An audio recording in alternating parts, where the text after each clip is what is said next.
មុននេះបន្តិចយប់ថ្ងៃប្រហោះឈានចូលថ្ងៃសុក្រទី22ខែមករាឆ្នាំ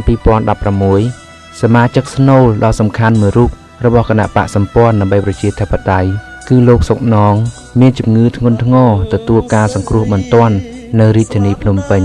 ដោយស្ថានភាពជំងឺមិនអាចបន្តចាំយូរបានប្រមុខគណៈបកសម្ព័ន្ធដើម្បីប្រជាធិបតេយ្យបានសម្រេចបញ្ជូនយុទ្ធមិត្តរបស់ពួកយើងទៅព្យាបាលបន្តនៅទីក្រុងបាងកកប្រទេសថៃដោយមិនបង្អង់យូរនៅថ្ងៃទី23ខែមករាគណៈសុកណងកំពុងរងចាំការហោះហើរចុះប្រមុខគណៈបកសម្ព័ន្ធដើម្បីប្រជាធិបតេយ្យវិញតើគាត់កំពុងតែធ្វើអ្វីហើយមានអារម្មណ៍បែបណាភូមិក្រវ៉ាន់ភូមិបញ្ញូស្រុកសង្កាត់ជាខេត្តភ្នំពេញសូមបងដឹងខ្លួនព្យាបាលឆាប់ជាពួកខ្ញុំគ្រប់គ្នាកំពុងទន្ទឹងចាំបងវិលវិញ